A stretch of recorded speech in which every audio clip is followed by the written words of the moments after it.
My business partner fired me. 8 years of partnership. It ended in one board meeting. He shook my hand, said he was sorry. But business, he said, I understood, I said. I left. That day I held something in my hand, a white envelope. Inside was an invitation, a wedding invitation, my partner's wedding 3 months away. I looked at the invitation, read the bride's name. I froze. I knew that name. I knew it very well. 2 years ago, I was with that name 6 months together. Then we broke up. Now she was marrying my former partner. I put the invitation in my bag, went home, sat down, thought 3 months to plan. I needed to do something. But what? Then it came to me. Very simple, very perfect. I would go to that wedding.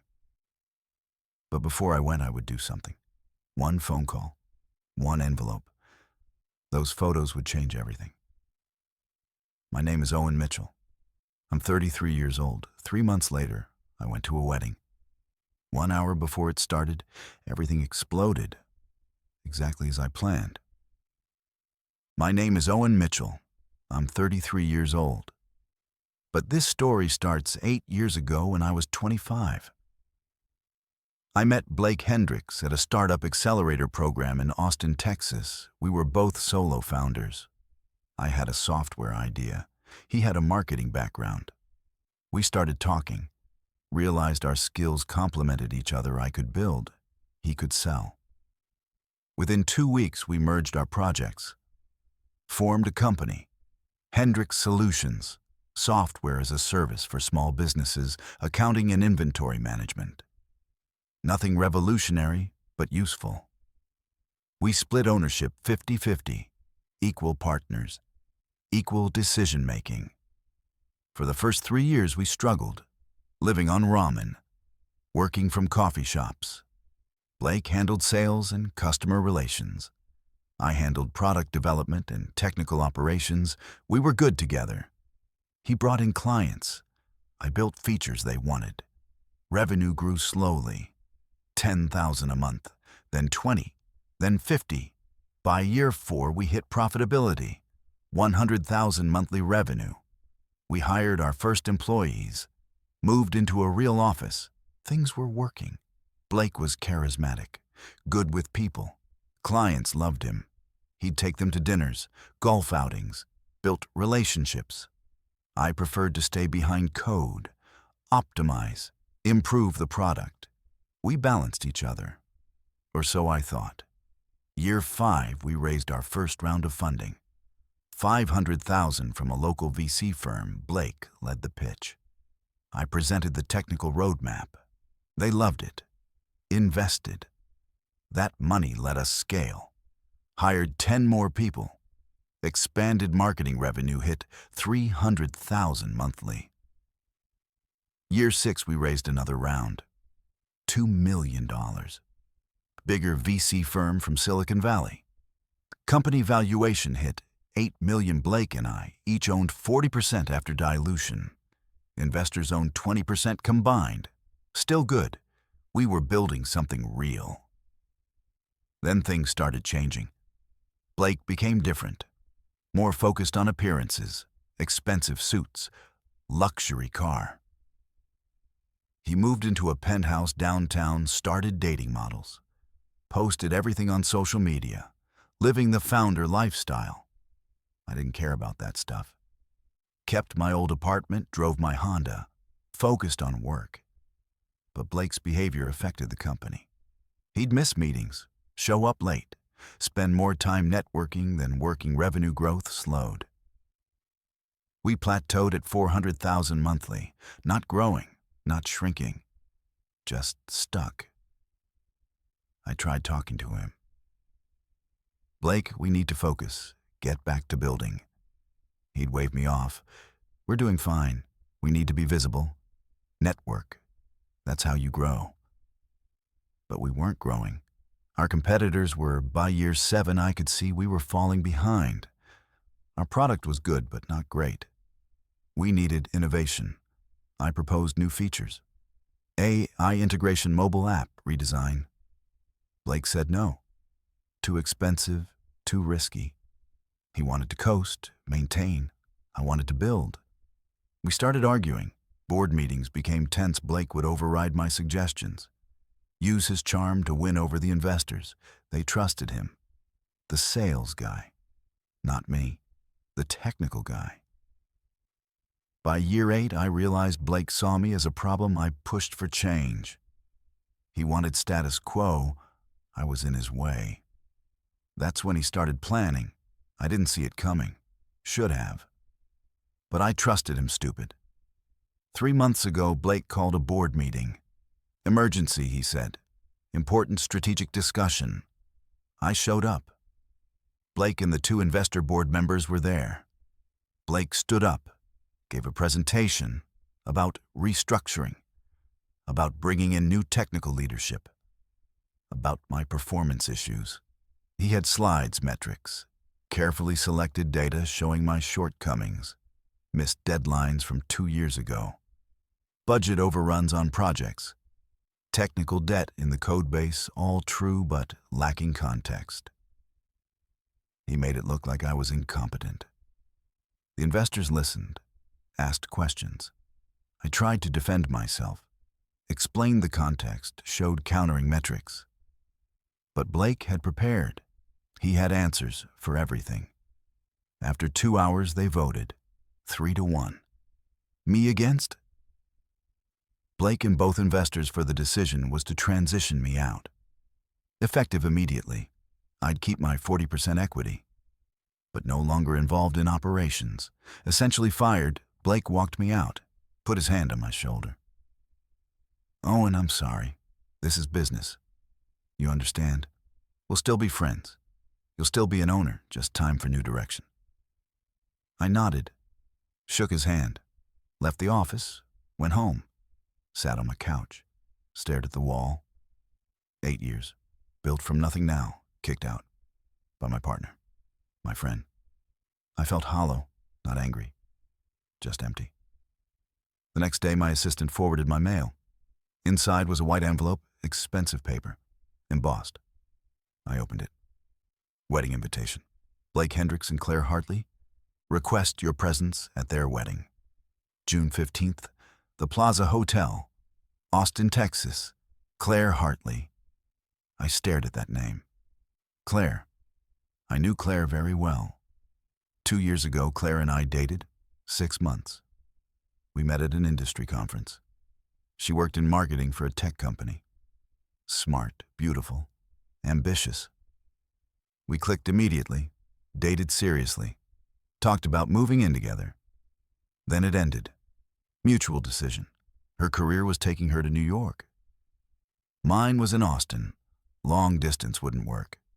We broke up amicably, stayed friendly, exchanged occasional texts, happy birthday, congratulations on that promotion, that kind of thing.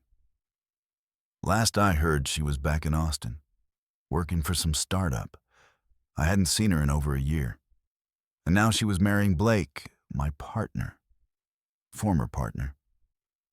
I sat with that invitation for an hour, thinking, when had they started dating? How long had this been going on? Did Blake know Claire and I had history? I checked Blake's Instagram. Photos going back 6 months. Blake and Claire at restaurants, at parties, on vacation in Mexico.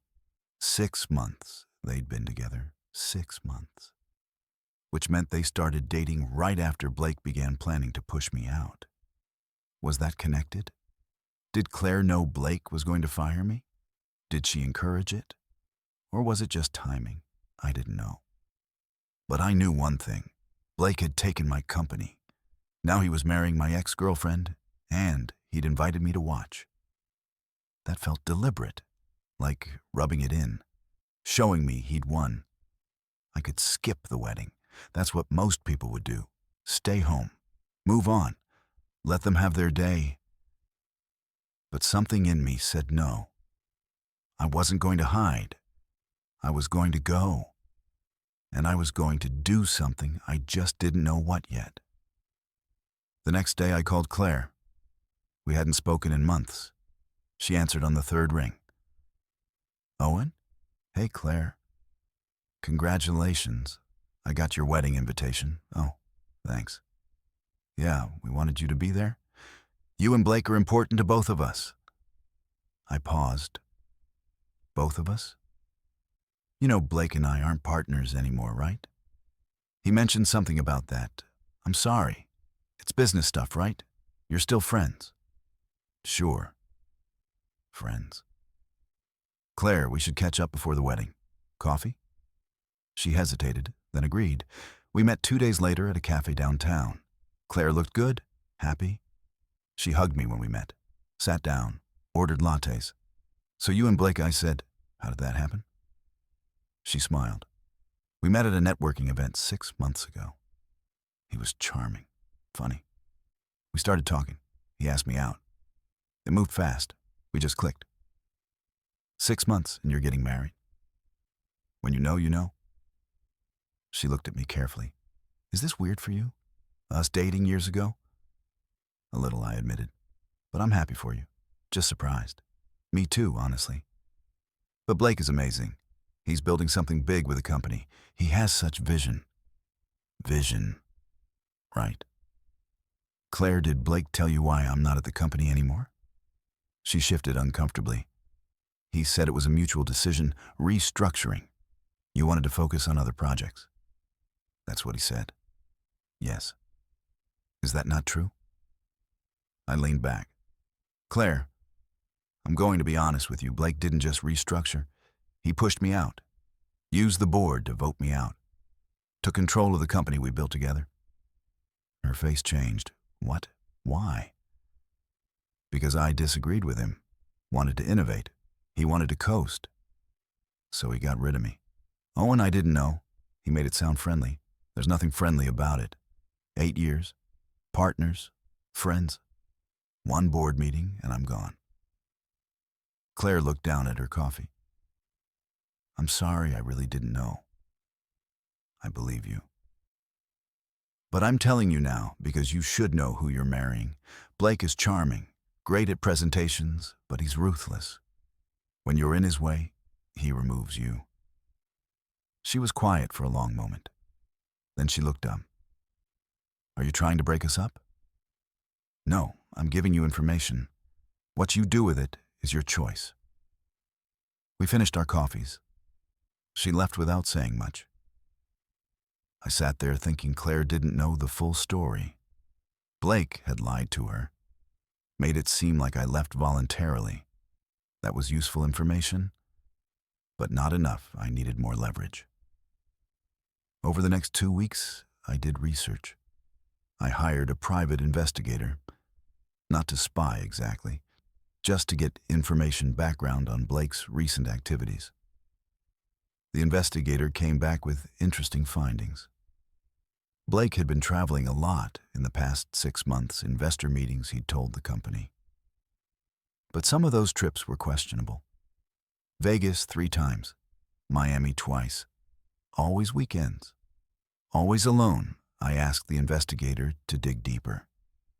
Get details. He came back a week later with photos. Blake in Vegas, at a nightclub, with women, multiple women, different women each time. The photos were damning.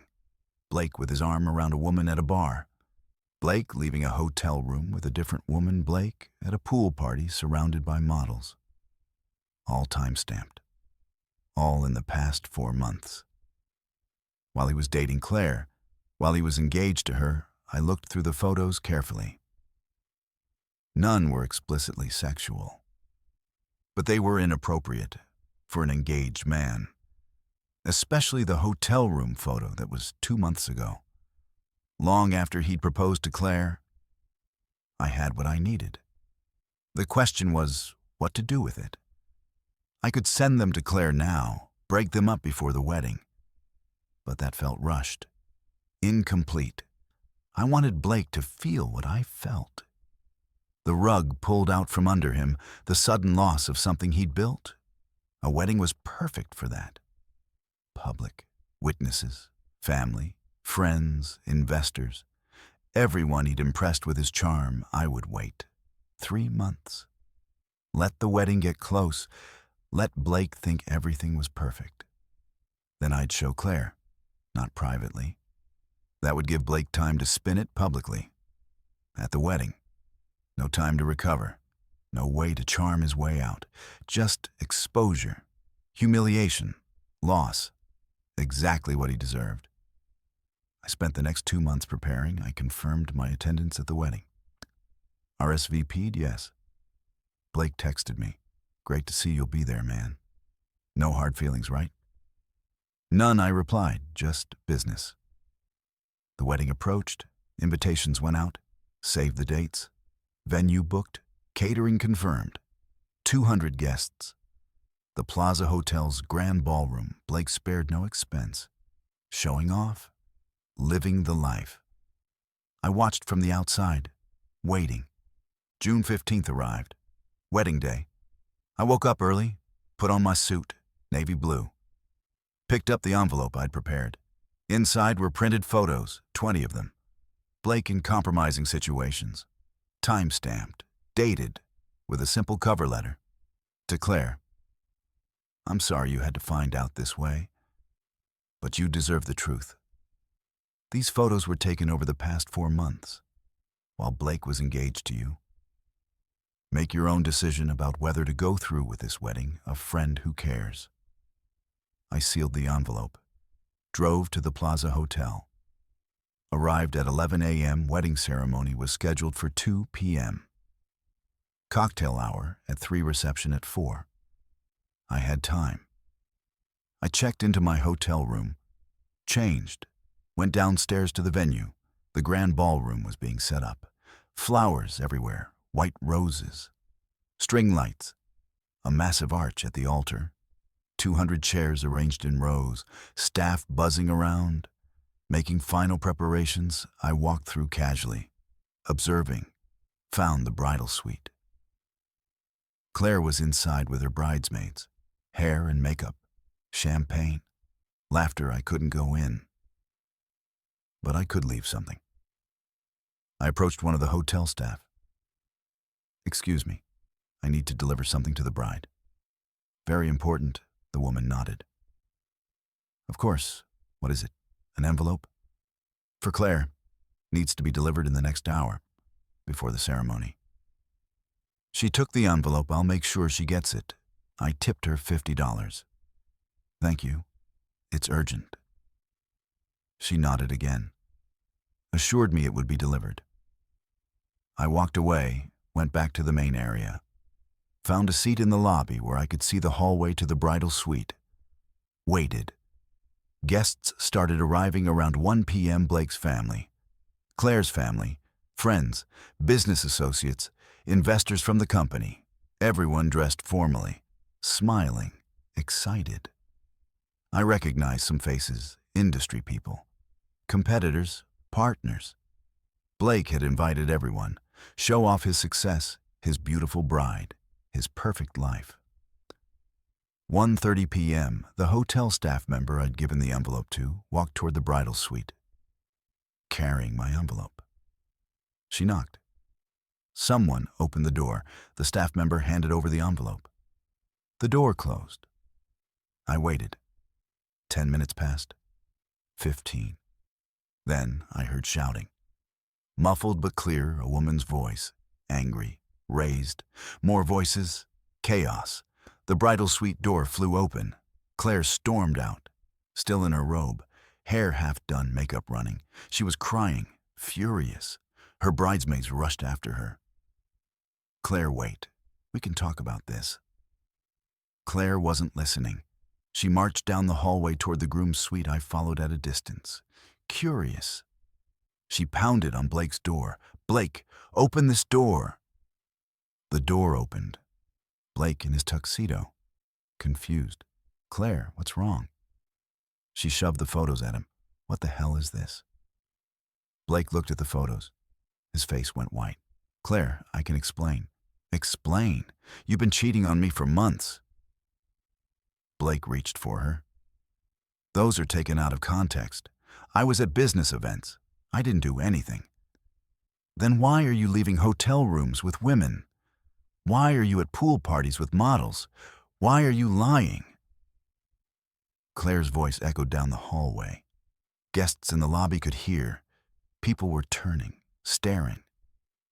Blake tried to pull her inside. Let's talk privately. No. She pulled away. We're done. The wedding is off. Everyone heard you, Blake. Not just me. The investors, your family, my family. Everyone is about to know who you really are. She walked away. Blake stood in the doorway, stunned. He looked down the hallway, saw me standing there, watching. Owen, did you? I didn't say anything. Just looked at him. His face changed. From confusion to realization to rage. You sent her those photos. I stayed silent. You ruined my wedding. You ruined my company, I replied quietly. We're even. Blake stepped toward me, fists clenched. I'm going to.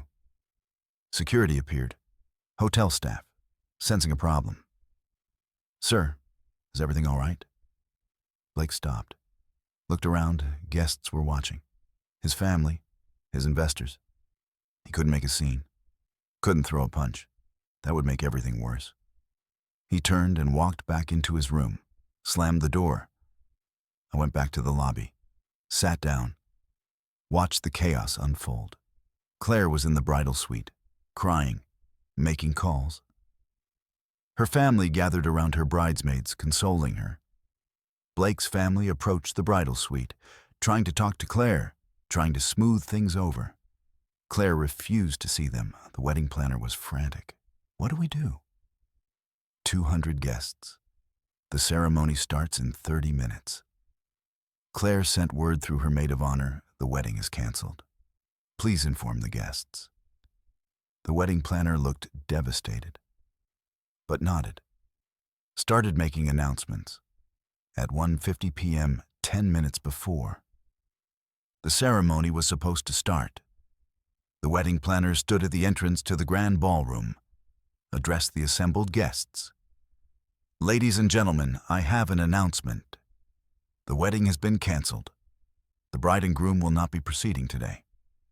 We apologize for any inconvenience. The room erupted. Gasps, whispers.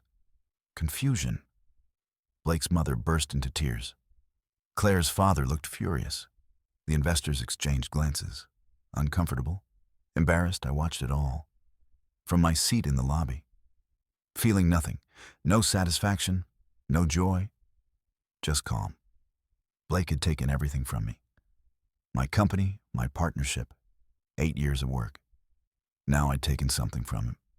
His wedding, his reputation, his perfect image.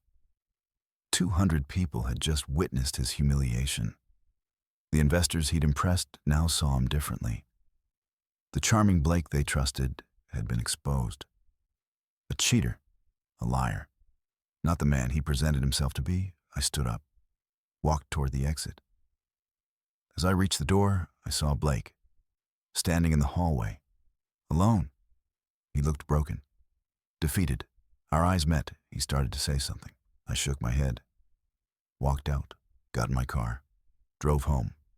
6 months have passed since that day. A lot has changed. Claire reached out 2 weeks after the canceled wedding, thanked me, said she was grateful I showed her the truth, even though it hurt. We had coffee. She told me Blake had tried to win her back, called her dozens of times, sent flowers, wrote letters. She blocked him, moved on. She's dating someone new now, seems happy. Blake's reputation took a hit. The investors started asking questions. If he lied about his personal life, what else was he lying about? They did an audit, found financial irregularities. Nothing criminal but sloppy. Blake had been using company money for personal expenses, charging dinners, trips, pushing the limits. The board put him on notice. He's still CEO, still has his shares, but he's on thin ice. One more mistake and they'll replace him. The company hasn't grown. Still stuck at 400,000 monthly revenue. Competitors have passed us. Blake's vision without execution. Meanwhile, I've been busy. I used my 40% equity position to start voting on board decisions. Started pushing back against Blake's proposals, making his life difficult. Not out of spite, out of responsibility. I still own 40% of that company. I want it to succeed. Even if Blake's running it, I also started consulting, advising other startups on technical strategy. Word got around. Owen Mitchell knows how to build. Companies started hiring me. I'm making more now as a consultant than I ever made at Hendrix Solutions. No office politics, no partners to manage, just pure work. Last month I got a call from the investor board. They want to discuss my role, possibly bringing me back. Blake's not delivering. Revenue is flat. They think I could help. I'm considering it, but only on my terms. Blake reports to me, or Blake leaves. Not both of us as equals. That's done. I'll run things or I'll stay out. They're thinking about it. Blake called me last week. First time since the wedding. Asked if we could talk. I met him at a coffee shop. He looked tired. Older. Owen, I need to apologize for everything. For pushing you out. For not being a better partner. You built that company as much as I did. I stayed quiet. Let him talk. I made mistakes. Let ego take over. Thought I could do it without you. I was wrong. I appreciate that. But it doesn't change anything. I know. But maybe we can work together again. Start fresh. I don't think so, Blake. We had our chance. You ended it. Now I'm building something different. He nodded. Looked down at his coffee. I lost Claire. Lost respect. Company's struggling. I lost everything. You didn't lose everything. You still have the company for now. And you still have your shares. More than most people have. That's supposed to make me feel better? It's supposed to remind you that consequences exist. You made choices. They had results. Blake looked at me. You really did send those photos, didn't you? Yes. Why? Why ruin the wedding? Because you ruined my company, my 8 years of work. You did that without blinking. So I returned the favor. He was quiet. Then he stood up. I guess we're done then. Yes, we are. He walked out. I finished my coffee. Went back to work. Did I feel guilty? No. Blake made his choices.